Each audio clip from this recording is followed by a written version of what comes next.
tidak mengemas mainannya, mainan dibiarkan di lantai dan di atas meja.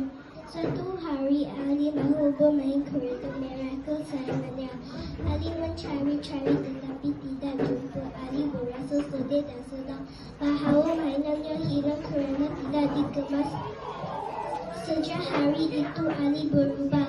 Setiap kali selesai bermain, Ali mengemas mainannya dan menyimpan di tempatnya. Ali berasa gembira.